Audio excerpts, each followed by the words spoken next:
नमस्कार दोस्तों, आप सभी का स्वागत है आरआरबी एनटीपीसी की परीक्षा के लिए प्राचीन भारत का इतिहास जो हम पढ़ रहे हैं। लेक्चर नंबर 12 होगा। आज हम एक नए चैप्टर की शुरुआत करेंगे। गुप्त वंश बहुत ही महत्वपूर्ण है। प्राचीन भारत के इतिहास में मौर्य साम्राज्य के बाद जो अगर सबसे इम्पोर्टेंट है तो वो गुप्त वंश है। तो मिस मत कीजिएगा, पूरा देखिएगा लेक्चर। उससे पहले मैं रिज़ल्ट अनाउंस करना चाह रहा हूँ। जो अभी कल के डेट में जो एग्ज़ाम आपसे लिया गया था, जो आपका टेस्ट लिया गया था, ऑल इंडिया लेवल टेस्ट जो लिया गया था, उसमें प्राचीन भारत के इतिहास का जो चैप्टर था वैदिक सभ्यता, इस पर 47 क्वेश्चन हमने जो है टेस्ट के रूप में दिए हुए थे। बहुत स्टूडेंट ने एग्ज़ाम दिया। तो ये 5 विद्यार्थी ऐसे हैं जो टॉपर रहे हैं। तो पहली रैंक गौरव ने हासिल की है, यूपी के हैं गौरव। फर्स्ट रैंक इन्होंने हासिल की है। 188 मार्क्स में से 144 इन्होंने पाए हैं। दूसरी रैंक है आशुतोष कुमार की, सेकंड रैंक इनकी है, इनके 1 मार्क्स कम है।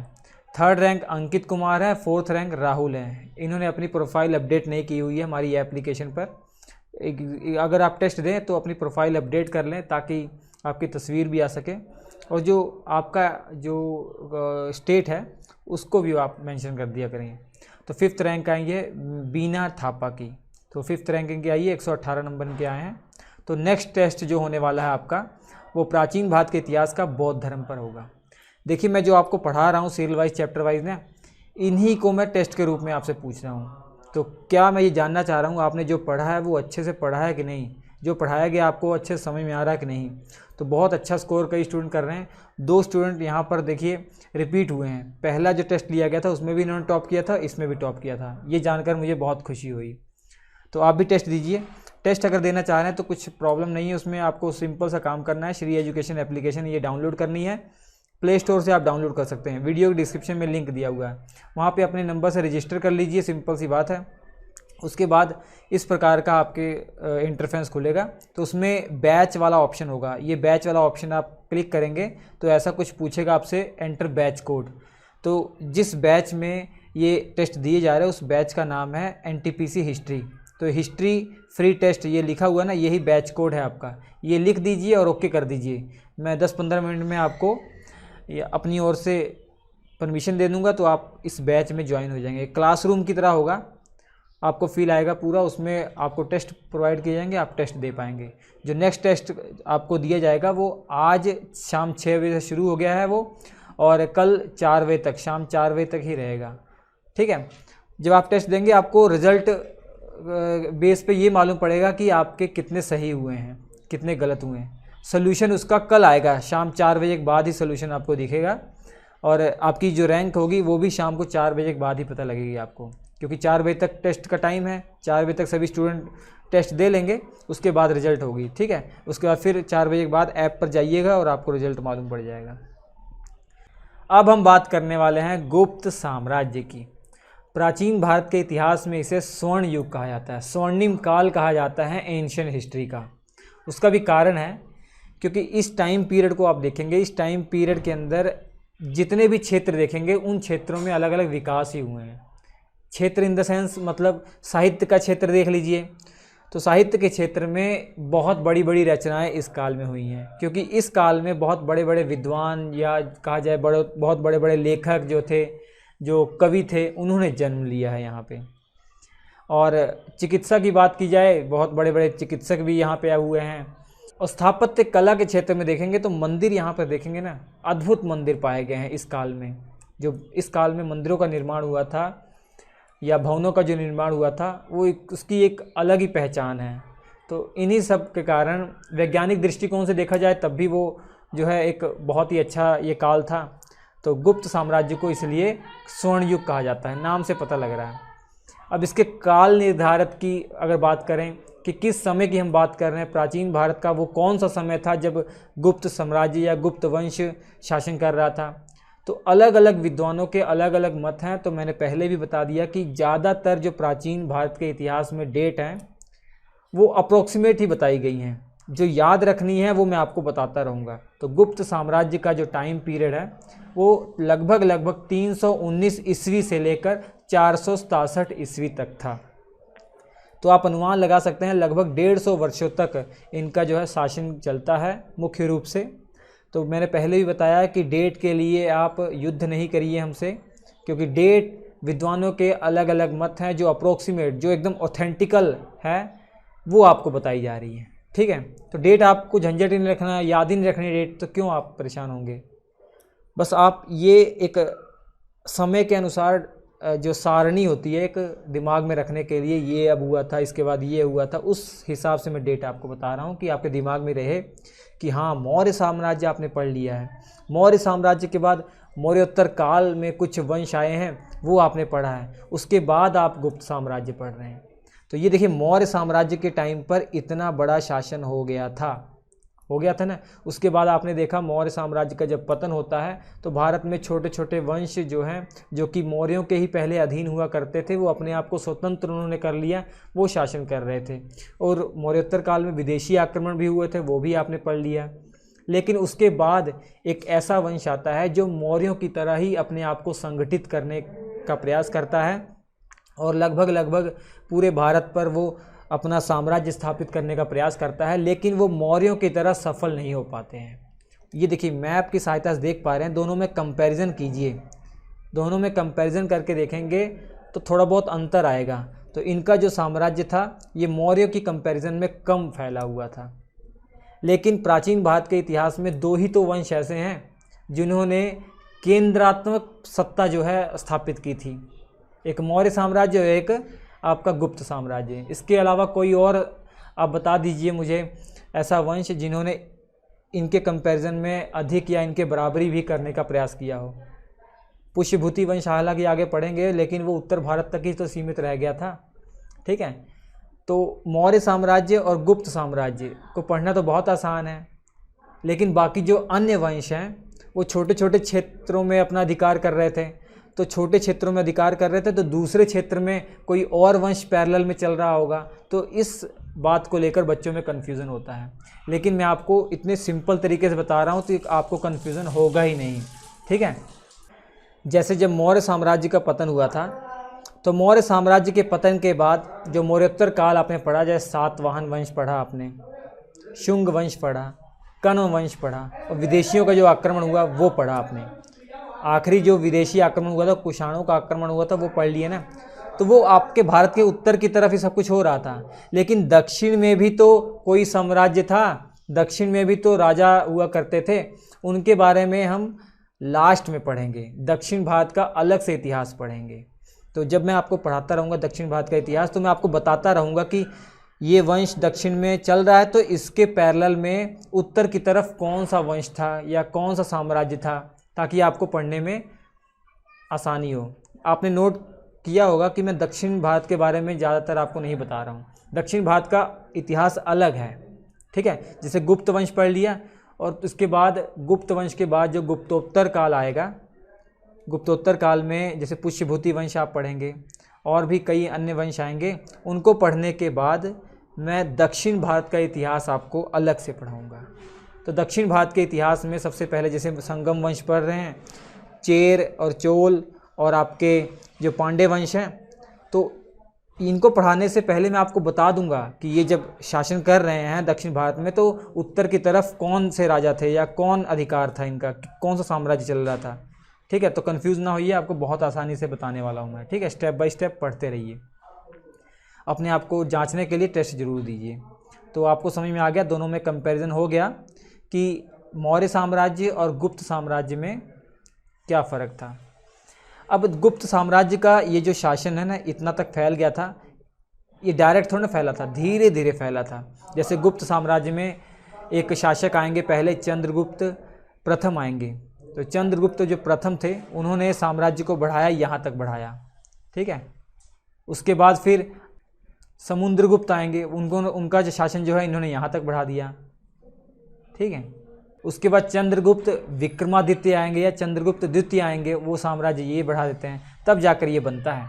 तो स्टेप बाय स्टेप देख रहे हैं हम। ठीक है, तो चलिए शुरुआत करते हैं गुप्त साम्राज्य की। तो गुप्त साम्राज्य के पहले राजा जिनको आप याद करना है वो श्रीगुप्त हैं। श्रीगुप्त ही गुप्त वंश के संस्थापक हैं। तो पहला प्रश्न तो यही बन गया कि गुप्त साम्राज्य के संस्थापक कौन है, तो श्रीगुप्त हैं। श्रीगुप्त को महाराज की उपाधि मिली थी। ठीक है, श्री गुप्त ने महाराज की उपाधि धारण की थी। मैं आपको बता दूं, ये महाराज की जो उपाधि हुआ करती थी उस समय, वो सामंतों के लिए यूज़ होती थी। मतलब किसी राजा के अधीन जो हुआ करते थे लोग, नौकर जो हुआ करते थे या उनके अधीन जो काम कर रहे थे, उन्हें महाराज की उपाधि दिया करते थे। महाराज का मतलब ये नहीं कि ये राजा थे, नहीं, ये सामंत थे। किसके सामंत थे, इस बात को लेकर अलग अलग विद्वानों में मतभेद है, लेकिन जो ज़्यादातर मेजॉरिटी वाले विद्वान कहते हैं कि ये कुषाणों के सामंत थे। कुषाण आपने पढ़ा ना, जो विदेशी आक्रमण हुए थे मौर्य साम्राज्य के समय, मौर्योत्तर काल में, मौर्य साम्राज्य के बाद जो समय आता है, विदेशी आक्रमण हुए थे। पहला हिंद यवन आक्रमण हुआ था, फिर शकों का आक्रमण हुआ था, पार्थियाई आक्रमण हुआ था, लास्ट में कुषाणों का आक्रमण हुआ था ना, जिसमें कनिष्क राजा आया था। तो कुषाणों के ही सामंत थे ये, ऐसा कई विद्वान मानते हैं। ठीक है, तो ज़्यादातर विद्वान मानते हैं, तो हम भी मान लेते हैं। ठीक है, नोट कर लीजिएगा, ये किसके सामंत थे, कुषाणों के सामंत थे।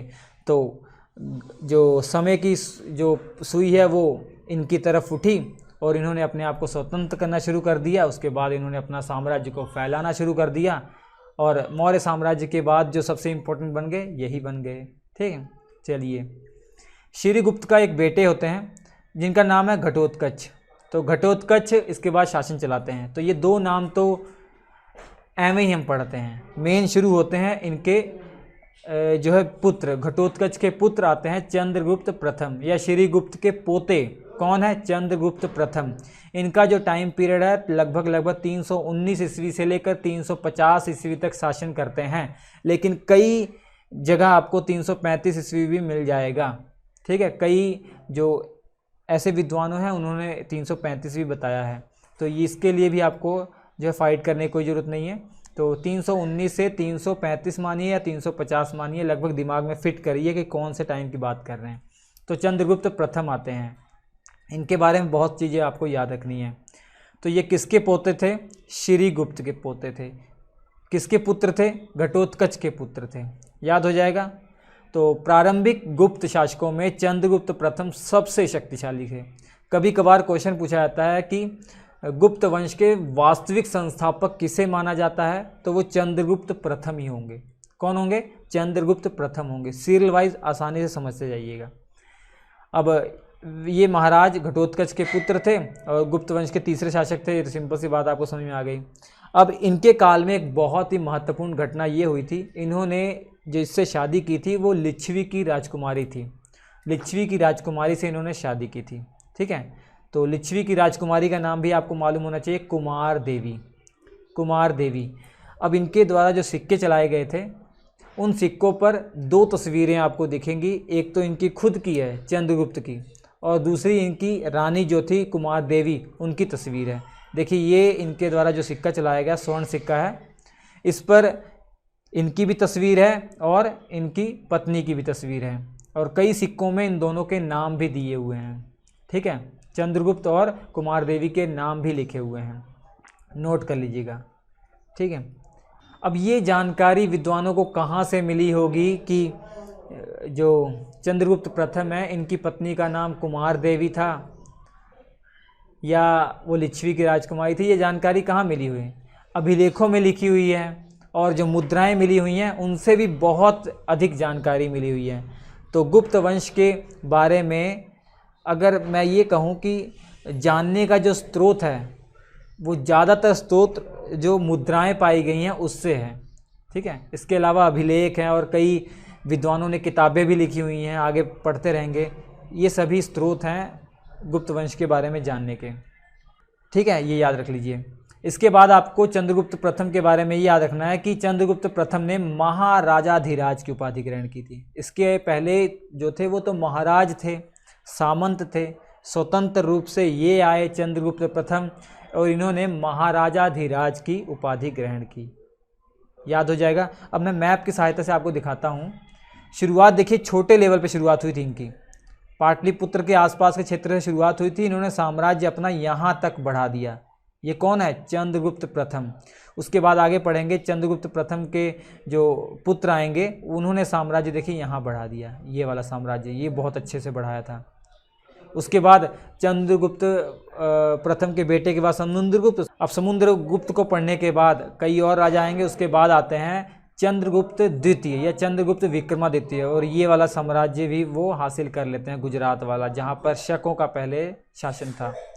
तो ये साम्राज्य जो है किस तरीके से बढ़ाया, उसमें बहुत इंपॉर्टेंट रोल किसने निभाया, पहले चंद्रगुप्त प्रथम ने।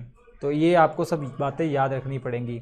सिंपल सी बातें हैं, आप एक बार देखेंगे लेक्चर याद हो जाएगा। ठीक है, डाउट हो रहा तो दोबारा देख लीजिए और अच्छे से डाउट क्लियर हो जाएगा। इसके बाद देखिए समुद्रगुप्त के बारे में आगे पढ़ेंगे ना। समुद्रगुप्त का एक अभिलेख है प्रयाग प्रशस्ति के नाम से, या इलाहाबाद अभिलेख कहा जाता है उसे, इलाहाबाद स्तंभ अभिलेख है। तो उससे ये जानकारी मिलती है कि चंद्रगुप्त प्रथम को लिच्छवी दोहित्री भी कहा गया है, लिच्छवी दोहित्र भी कहा गया है। लिच्छवी दोहित्र का अर्थ होता है लिच्छवी की बेटी का बेटा। ठीक है, लिच्छवी दोहित्र का मतलब क्या होता है, लिच्छवी की बेटी का बेटा, क्योंकि लिच्छवी उसका ससुराल था, आप समझ सकते हैं। जब लिच्छवी की राजकुमारी से शादी की थी तो जो वैशाली राज्य था इसे मिल गया था चंद्रगुप्त प्रथम को। लिच्छवी की राजकुमारी कुमार देवी से जब शादी की थी तो चंद्रगुप्त प्रथम को वैशाली राज्य मिल गया था। ठीक है, याद कर लीजिएगा।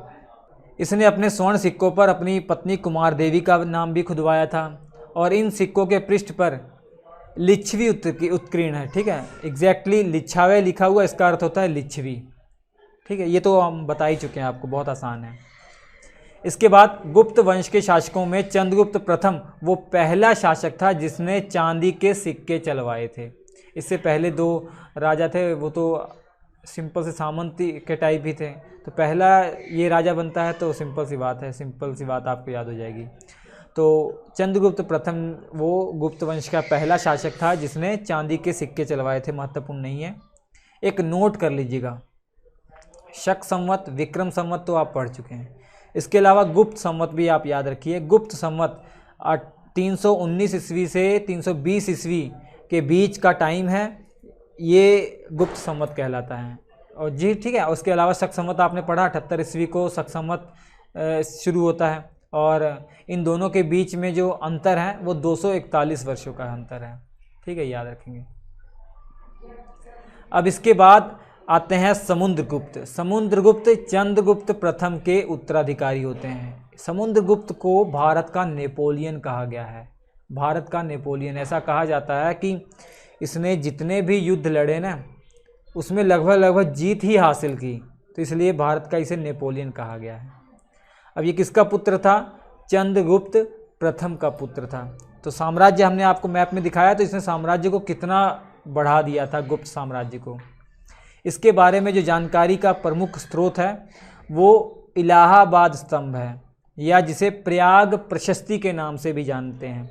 ये इलाहाबाद जो स्तंभ है ना, इसे प्रयाग प्रशस्ति के नाम से भी जानते हैं। इसे किसने लिखवाया था, हरिशेन ने लिखवाया था, या कहा जाए इसकी जो रचना किसके द्वारा हुई है, हरिशेन के द्वारा हुई है, जो कि समुद्रगुप्त के दरबार में रहते थे। ये याद रखेंगे। ये प्रयाग प्रशस्ति क्या है, ये एक अभिलेख है, या बोला जाए ये स्तंभ लेख है। ठीक है, कहाँ पे है, प्रयागराज में है, नोट कर लीजिएगा। इसके अलावा समुद्रगुप्त को भारत का नेपोलियन कहा गया है, और ये तो सिंपल है, समुद्रगुप्त को भारत का नेपोलियन कहा गया है, किसने कहा गया है, किस पुस्तक में कहा गया है, ये भी एक प्रश्न है। तो ये पुस्तक देख लीजिए, the early history of India, the early history of India, जो कि विसेंट स्मिथ के द्वारा लिखी गई है। इन्होंने समुद्रगुप्त को नेपोलियन की बराबरी दी है कि भारत का नेपोलियन कौन है, समुद्रगुप्त। ठीक, नोट कर लीजिएगा। The early history of India ये पुस्तक है, किसके द्वारा लिखी गई है, विसेंट स्मिथ के द्वारा लिखी गई है। ठीक है, V.A. स्मिथ भी शॉर्ट फॉर्म में कभी कभार ऑप्शन में आ जाता है।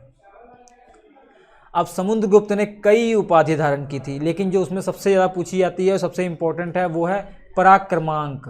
ठीक है, पराक्रमांक ये महत्वपूर्ण है। पराक्रमांक, पराक्रमी से आप बराबरी कर सकते हैं। ठीक है, ये देखिए, ये जो तस्वीर मुद्रा में है ना, ये समुद्रगुप्त की है ये। अब समुद्रगुप्त के कई सिक्के ऐसे पाए गए हैं जिसमें वो वीणा बजाते हुए दर्शाया गया है। जैसे ये बताया गया है कि ये वीणा बजा रहा है। समुद्रगुप्त वीणा बजाते हुए कई मुद्राओं में दिखाया गया है, जो कि मुद्राएं समुद्रगुप्त के द्वारा चलाई गई थी। तो ये प्रश्न पूछा गया है कि ऐसा कौन सा राजा है प्राचीन भारत के इतिहास का, या किस वंश का राजा है जिसकी मुद्राओं में उसकी तस्वीर है वीणा बजाते हुए। तो वो समुद्रगुप्त है, गुप्त साम्राज्य का एक शासक। ठीक है, समुद्रगुप्त विजेता तो था ही, उसके साथ बहुत बड़ा कवि भी माना जाता है, संगीतज्ञ भी माना जाता है। तो इसी कारण से समुद्रगुप्त को कविराज की उपाधि भी मिली हुई है। नोट कर लीजिएगा, कविराज की उपाधि भी समुद्रगुप्त को मिली हुई है। भूलेंगे तो नहीं, चंद्रगुप्त प्रथम तो उसका बेटा समुद्रगुप्त। तो सिंपल सी बातें हैं, याद हो जाएंगी आराम से। अब देखिए, ये एक बौद्ध भिक्षु हैं जिनका नाम था वसुबंधु। तो समुद्रगुप्त ने वसुबंधु को संरक्षण प्रदान करवाया था। तो ये है तस्वीर, जो बुद्धिस्ट मॉन्क हैं वसुबंधु।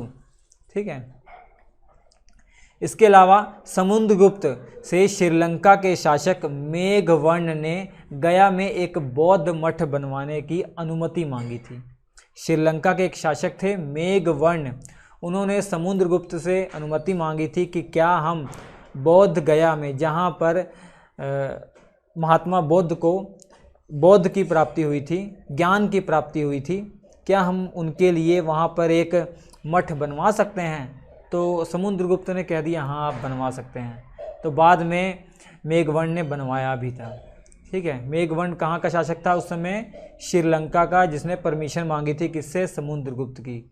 समुद्रगुप्त से परमिशन मांगी थी, किस बात की परमिशन, बौद्ध मठ बनवाने की परमिशन। कहाँ पे, बौद्ध गया में। बौद्ध गया कहाँ पर है, बिहार में है। तो इलाहाबाद के स्तंभ लेख में जो प्रयाग प्रशस्ति आपको बताया था, इसमें समुद्रगुप्त के लिए धर्म प्रचार बंधु की उपाधि भी लिखी गई है इसके लिए, कि धर्म प्रचार बंधु, धर्म का प्रचार करने वाला एक बंधु भाई। ठीक है, तो ये इलाहाबाद के स्तंभ में लिखा हुआ है। अब इसके बाद आते हैं चंद्रगुप्त द्वितीय या चंद्रगुप्त द्वितीय विक्रमादित्य। विक्रमादित्य की उपाधि इनको बाद में मिली थी। ठीक है, अभी हम आपको बताएंगे, जब आप देखेंगे गुजरात के वाले क्षेत्र में शकों को भगा देते हैं, तब इसके बाद इन्हें विक्रमादित्य की उपाधि मिली थी। पढ़ा भी था आपने, शक साम्राज्य जब आक्रमण हुआ था शकों का, इससे पहले वाले लेक्चर में बताया था आपको। इनका जो टाइम माना जाता है 380 से 415 के बीच में माना जाता है, जबकि इससे पहले समुद्रगुप्त का जो टाइम है वो कहते हैं 375 में ही समाप्त हो गया था। तो कुछ वर्षों तक चंद्रगुप्त द्वितीय के बड़े भाई, जिनका नाम था रामगुप्त, वो गद्दी पर बैठे थे। वो उतने अच्छे नहीं थे, वो जो है उतने बहादुर नहीं थे, वो उस लायक नहीं थे, इसलिए उनको हटाकर चंद्रगुप्त द्वितीय शासक बनते हैं। तो नोट कर लीजिएगा कि समुद्रगुप्त के बाद गुप्त वंश के अंदर चंद्रगुप्त द्वितीय का नाम तो आता है, लेकिन इससे बीच में, अर्थात समुद्रगुप्त और चंद्रगुप्त द्वितीय के बीच में थोड़ी देर के लिए रामगुप्त भी शासक बने थे। ये चंद्रगुप्त द्वितीय के बड़े भाई हैं। ये दुर्बल शासक थे, इसलिए जो है इनको हटा दिया गया। इतिहासकार इनका नाम भी नहीं लेते हैं, क्योंकि इनके महत्वपूर्ण, इनके बारे में कुछ है भी नहीं। ठीक है, और चंद्रगुप्त द्वितीय के शासनकाल में गुप्त साम्राज्य अपने उत्कर्ष की चोटी पर आ गया था। मैप में आपको दिखाता हूँ, तब आप समझेंगे। देखिए मैप, ये चंद्रगुप्त प्रथम के जो है टाइम पर था, और ये कौन सा था, ये समुद्रगुप्त के टाइम पर आ गया इतना। इसके बाद ये वाला जो बचा हुआ था, शकों ने लिया हुआ था, ये भी घेर लिया गया था किसके द्वारा, चंद्रगुप्त द्वितीय के द्वारा। तो ये आप देखेंगे, ये जो पूरा साम्राज्य इतना बढ़ गया, इतना विशाल ये वाला बढ़ गया, ये चंद्रगुप्त द्वितीय तक एकदम चरम सीमा पर रहता है, इससे ज़्यादा नहीं बढ़ता है। अब इससे बाद डिक्लाइन ही होगा, कम ही होगा। ठीक है, कुछ और शासक आएंगे, वो संभाल कर रखेंगे, लेकिन उसके बाद डिक्लाइन, पतन होना शुरू हो जाएगा। तो गुप्त साम्राज्य का जो अधिकतम क्षेत्र अधिग्रहण कह सकते हैं, या अधिकतम क्षेत्र जो अधिकार हुआ था, वो चंद्रगुप्त द्वितीय के टाइम पर ही हुआ था। इसके बाद क्षेत्र बढ़ा नहीं सके, क्षेत्र कम ही हुआ है। ठीक है, समझ गए होंगे आप। ठीक है, ये याद रखिए। चंद्रगुप्त जो द्वितीय थे ना, इन्होंने गुप्त साम्राज्य को बढ़ाया, तो आपको बता दिया कहाँ तक बढ़ाया। इनकी जो पॉलिसी थी वो युद्ध करके भी ये साम्राज्य को बढ़ाते थे और विवाह करके या वैवाहिक संबंधों से भी ये बढ़ाते थे अपने साम्राज्य को। इसके बाद आपको याद रखना है पश्चिमी शकों, ये शक वाले में पढ़ा भी दिया था। जो पश्चिमी शक थे जिसमें रुद्रदामन का नाम आया था, आपको बताया था, या कहा जाए वो मालवा के जो शक थे जिन्होंने जो है गुजरात तक अधिकार कर लिया था, उनको फाइनली भगाया किसने? तो चंद्रगुप्त द्वितीय ने भगाया था। ठीक है, चंद्रगुप्त द्वितीय ने उन्हें भगाया और वहाँ पर व्याघ्र सिक्के उत्कीर्ण करवाए, व्याघ्र सिक्के उत्कीर्ण करवाए। और इस खुशी में, भगाने की खुशी में, इन्होंने विक्रमादित्य की उपाधि ग्रहण की थी। विक्रमादित्य की ही उपाधि क्यों ग्रहण की? शक साम्राज्य पढ़ा होगा तो आपको कोई शक ही नहीं होगा, सब समझ में आ गया होगा। क्योंकि एक बार शक पहले भी भगाए गए थे। उज्जैन के राजा थे, उनका नाम था विक्रमादित्य। उन्होंने शकों को उज्जैन से या मालवा वाले क्षेत्र से मथुरा भगा दिया था। तो इसके बाद में चंद्रगुप्त द्वितीय ने भी भगा दिया, तो इसी कारण से इनको भी विक्रमादित्य की उपाधि इनको मिली है। ठीक है, याद रखेंगे। अब जो उज्जैन के राजा थे विक्रमादित्य, उनकी बात हो ही रही है तो मैं आपको याद दिला देना चाह रहा हूँ, जब उन्होंने शकों को उज्जैन से मथुरा भगाया था तो उस खुशी में उस समय जो डेट चल रही थी 57 ईसा पूर्व, इसको उन्होंने क्या कहा था? विक्रम संवत एक कैलेंडर चला दिया था। याद है ना? Very good. इसके बाद चंद्रगुप्त द्वितीय के समय पाटलिपुत्र से राजधानी ये पहले थी, इनकी जो दूसरी राजधानी इन्होंने उज्जैन को बना लिया था। तो चंद्रगुप्त द्वितीय ने अपनी दूसरी राजधानी किसको बना लिया? उज्जैन को। प्रथम तो पाटलिपुत्र ही थी। ठीक है, अब इनका नाम चंद्रगुप्त द्वितीय विक्रमादित्य है, जो आप पढ़ते आ रहे हैं। तो विक्रमादित्य नाम की उपाधि इनके पास कब आई ये आप समझ गए होंगे, शकों को हराने के बाद ही आई। ठीक है, अब इसके बाद देखिए प्रभावती, ये इनकी पुत्री थी। चंद्रगुप्त द्वितीय की पुत्री का नाम प्रभावती था। अब प्रभावती का विवाह इन्होंने कर लिया था वाकाटक जो नरेश थे, वाकाटक के जो एक शासक थे जिनका नाम था रुद्रसेन द्वितीय। रुद्रसेन द्वितीय के साथ शादी कर दी थी। तो वाकाटक जो साम्राज्य था, आप देख पा रहे हैं ये गुप्त साम्राज्य है, तो इसी के पैरेलल में इधर वाकाटक साम्राज्य था, जो कि शुरुआत कब इसकी हुई थी? मौर्योत्तर काल में हुई थी। मौर्य साम्राज्य के पतन के बाद ही इसकी शुरुआत हुई थी। ठीक है, तो ये मौर्योत्तर काल में तो था ही, और इसके अलावा गुप्त साम्राज्य के भी पैरेलल में चल रहा है ये। ठीक है, तो रुद्रसेन द्वितीय के साथ शादी हो गई, लेकिन रुद्रसेन की मृत्यु हो जाती है। लेकिन रुद्रसेन की लगभग 390 ईस्वी में मृत्यु हो जाती है। तो रुद्रसेन की मृत्यु हो जाती है, तो उसके बाद प्रभावती जो थी, प्रभावती गुप्त, ये अपने पिता चंद्रगुप्त द्वितीय की सहायता से ये साम्राज्य चलाती है। ठीक है, इसके अलावा चंद्रगुप्त द्वितीय विक्रमादित्य के बारे में याद रखिए कि चंद्रगुप्त द्वितीय विक्रमादित्य के दरबार में भी 9 एक तरीके से नवरत्न थे। हालांकि नवरत्नों की जब बारी आएगी तो मुग़ल साम्राज्य को देखा जाता है, अकबर के टाइम को, लेकिन यहाँ भी चंद्रगुप्त द्वितीय विक्रमादित्य के भी जो दरबार था उसमें 9 प्रकार के विद्वान रहते थे। उनके नाम है कालिदास, सबसे महत्वपूर्ण तो कालिदास है। इसके अलावा धन्वंतरी हैं, छप्पणक थे, अमर सिंह थे, शंकु थे, बेताल थे और घटपूरक थे, वाराहमिहिर थे, वररुचि थे। ये सब विद्वान चंद्रगुप्त द्वितीय के दरबार में थे। इनकी संख्या कितनी थी? 9 संख्या थी। ठीक है, इसके बाद एक महत्वपूर्ण घटना होती है कि इनके दरबार में एक चीनी यात्री आता है जिसका नाम फाहियान है। तो ये तस्वीर देखिए, ये फाहियान है। ये फाहियान जो चीनी यात्री था वो चंद्रगुप्त द्वितीय के ही टाइम पर जो है भारत में आया था। अब उसने जो अपनी यात्रा का पूरा वर्णन है, एक पुस्तक लिखी है वृत्तांत। वृत्तांत का पहला पन्ना ये देखिए, ये है वृत्तांत जो पुस्तक है, किसके द्वारा लिखी गई है? ये फाहियान के द्वारा लिखी गई है। इसने इसमें अपनी यात्रा का पूरा वर्णन किया है। ठीक है, इसने अपनी पुस्तक में लिखा है कि मध्य प्रदेश का जो क्षेत्र है इसे ब्राह्मणों का देश कहा है इसे। ठीक है, और पाटलिपुत्र से ही फाहियान ने अपनी यात्रा को कंप्लीट किया और वापसी की तैयारी की थी पाटलिपुत्र से। इसके बाद आता है कुमारगुप्त प्रथम। चंद्रगुप्त द्वितीय के बाद आता है कुमारगुप्त प्रथम। 415 ईस्वी से लेकर 455 ईस्वी तक इसका टाइम पीरियड लगभग होता है। इसके बारे में सबसे महत्वपूर्ण बात है नालंदा विश्वविद्यालय। नालंदा विश्वविद्यालय, देखिए ये नालंदा विश्वविद्यालय की जो स्थापना है इसी के काल में हुई थी, जो कि आप आगे चलकर देखेंगे बख्तियार खिलजी के द्वारा नष्ट कर दिया जाता है। और जब नष्ट किया जाता है इतना बड़ा ये होता है कि कहते हैं विद्वान की महीनों महीनों तक इसमें आग लगी थी, बुझी नहीं थी। देखिए कुमार गुप्त जो है ना, वो अपने पिता के बाद गद्दी पर बैठते हैं। लगभग 40 वर्षों तक वो सफलतापूर्वक अपना शासन चलाते हैं। इन्हें महेंद्रादित्य के नाम से भी जाना जाता है। कुमार गुप्त प्रथम को महेंद्रादित्य के नाम से भी जाना जाता है। इनकी माता का नाम ध्रुव देवी था। ये पूछा गया तब मैं आपको बता रहा हूँ। और इन्होंने अपने शासनकाल के दौरान पुष्यमित्र नामक जो जाति थी उनको पराजित किया था। ठीक है, पुष्यमित्र नामक एक जाति थी उस समय, उनको पराजित करने का श्रेय कुमार गुप्त प्रथम को जाता है। और इन्हीं के टाइम पीरियड पर नालंदा विश्वविद्यालय की स्थापना हुई थी। ये तस्वीर देख लीजिए, ये नष्ट हो चुका है जो नालंदा विश्वविद्यालय। और कुमार गुप्त के समय में सबसे ज़्यादा गुप्तकालीन अभिलेख प्राप्त हुए हैं। लगभग इनकी संख्या 18 है। सबसे ज़्यादा जो अभिलेख जो गुप्त साम्राज्य के टाइम पर या गुप्त काल में जो लिखे गए थे वो इन्हीं के टाइम पीरियड में लिखे गए थे। उनकी संख्या 18 है। ठीक है, नोट कर लीजिएगा। और कुमार गुप्त की जो मुद्राएं थीं उन पर गरुड़ के स्थान पर मयूर की आकृति उत्कीर्ण कराई।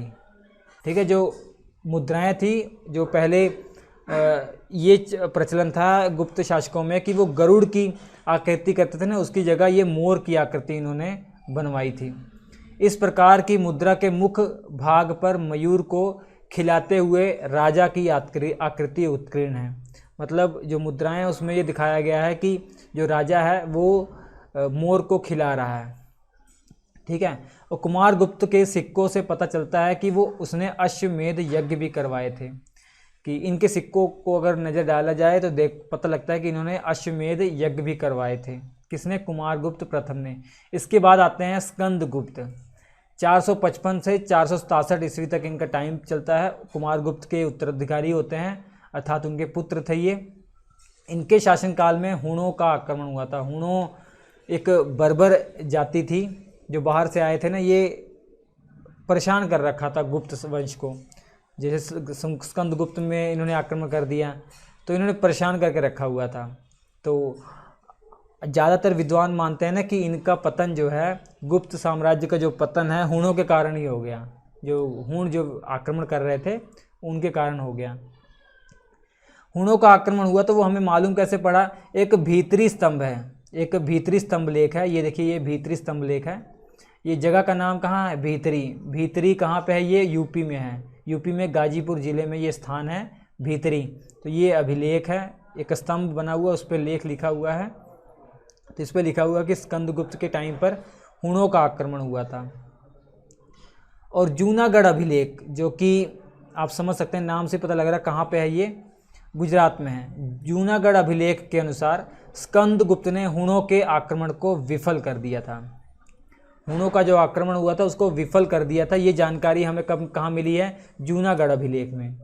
जो भीतरी अभिलेख है उससे ये जानकारी मिली है कि इसके टाइम पीरियड पर हुणों का आक्रमण हुआ था, लेकिन हुणों के आक्रमण को इसने जो है विफल कर दिया था। ये जानकारी हमें जूनागढ़ अभिलेख से मिलती है। और जूनागढ़ अभिलेख में हुणों को मलेच्छ कहा गया है। ये मध्य एशिया से इन्होंने अटैक किया था। ये मध्य एशिया के मूल निवासी थे। एक बर्बर जाति थी ये। ठीक है, बर्बर जाति समझ सकते हैं नाम से ही, मतलब कट्टर जाति थी एक तरीके से। स्कंदगुप्त ने अपनी राजधानी अयोध्या में स्थानांतरित की। महत्वपूर्ण घटना है ये। स्कंदगुप्त गुप्त वंश का एक ऐसा शासक था जिसने अपनी राजधानी को कहाँ स्थानांतरित की थी? अयोध्या में स्थानांतरित की थी। ठीक है, याद हो जाएगा, बहुत सिंपल है। और जूनागढ़ अभिलेख के अनुसार स्कंदगुप्त ने सुदर्शन झील का नाम आ रहा है, तो सुदर्शन झील का काम फिर से शुरू करवाया था। मतलब जो नष्ट हो चुकी थी ना, उसको पुनः निर्माण स्कंदगुप्त के ही टाइम पर हुआ था। ये जानकारी हमको जूनागढ़ अभिलेख से मालूम पड़ी है। जूनागढ़ अभिलेख को अगर आप पढ़ेंगे तो उसमें लिखा हुआ है कि जो सौराष्ट्र के गवर्नर हैं पर्णदत्त, पर्णदत्त ये जो गवर्नर है ना, ये स्कंदगुप्त के ही अधीन थे, वो क्षेत्र स्कंदगुप्त के ही अंडर में आता था, तो इन्हीं के अधीन पे थे ये। तो पर्णगुप्त के एक पुत्र थे जिनका नाम था चक्रपालित। इनको काम सौंपा गया था कि आप सुदर्शन झील का निर्माण फिर से करवाइए, अर्थात मुरम्मत करवाइए, ठीक है। और इन्होंने उस झील के किनारे एक विष्णु का मंदिर भी बनवाया था, ठीक है, याद रखिए। काम किसके द्वारा दिया गया है? स्कंदगुप्त के द्वारा ही दिया गया है। अब मैं आपको सुदर्शन झील के बारे में बता देता हूँ, सुदर्शन झील का इतिहास। देखिए, जो सुदर्शन झील है ये सौराष्ट्र में, गुजरात के सौराष्ट्र में है। अब एक नदी है, गिरिनगर से एक नदी निकलती है, जो उस नदी का नाम है स्वर्ण रेखा, ठीक है। स्वर्ण रेखा या स्वर्ण सुक्ता नदी है, इसी पर एक झील बनाया गया है, इस झील का नाम है सुदर्शन झील। ये किसके द्वारा बनवाया गया था? ये बनवाया गया था चंद्रगुप्त मौर्य के प्रांतीय शासक पुष्यगुप्त के द्वारा। चंद्रगुप्त मौर्य का टाइम जो चल रहा था ना, उनके जो अधीन एक शासक था, जो गवर्नर कह सकते हैं, जो नियुक्त किया गया था, पुष्यगुप्त, इसी ने बनवाया था, ठीक है। उसके बाद चंद्रगुप्त मौर्य का पोता जो होता है सम्राट अशोक, उसके राज्यपाल जिसका नाम था तुशाप, उसने बाद में उसमें से एक नहर निकाल दी थी।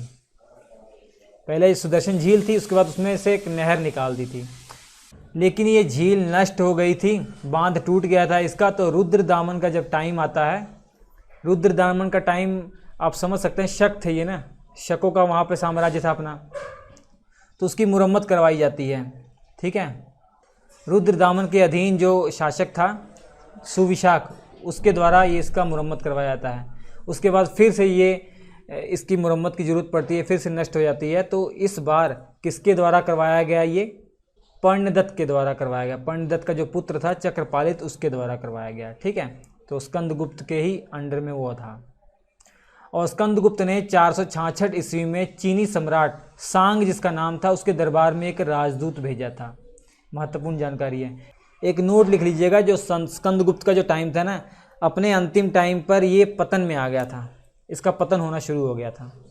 अब स्कंदगुप्त के बाद कुछ और शासक थे, उनके बारे में ज़्यादा पढ़ने की जरूरत नहीं है। उनका नाम है पुरुगुप्त, कुमारगुप्त द्वितीय, बुद्धगुप्त, नरसिंहगुप्त, भानुगुप्त, वैन्यगुप्त, कुमारगुप्त द्वितीय तृतीय और विष्णुगुप्त। तो विष्णुगुप्त जो है वो गुप्त साम्राज्य के अंतिम राजा थे, नोट कर लीजिएगा। लेकिन इनमें से जो भानुगुप्त थे ना, भानुगुप्त के बारे में एक नाम याद रख लीजिएगा कि बहुत महत्वपूर्ण घटना है। भानुगुप्त का जब टाइम पीरियड था, तो उस समय की अगर बात करें तो सती प्रथा के प्रथम साक्ष्य यहीं से मिले हैं।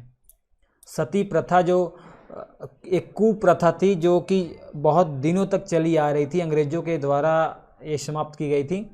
तो सती प्रथा का जो प्रथम साक्ष्य है गुप्त वंश से ही मिलते हैं। उस समय गुप्त वंश के शासक का टाइम होता है भानुगुप्त। 510 ईस्वी का ये अभिलेख है, एरण अभिलेख, जो कि अभी डैमेज अवस्था में है।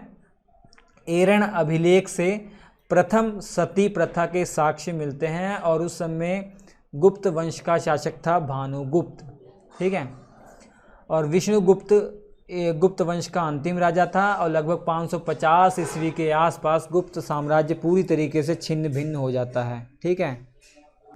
हालांकि स्कंदगुप्त का टाइम तो 467 तक था, इसके बाद के जो थे ना वो छिन्न भिन्न हो ही गए थे, पतन होना शुरू हो गया था। इसलिए टाइम गुप्त वंश का जो मेन टाइम बताया जाता है वो 467 तक ही बताया जाता है। लेकिन धीरे धीरे 550 ईस्वी तक ये रहे, लेकिन इनका जो है पतन होना शुरू हो गया था, लगभग पतन की अवस्था में आ गए थे।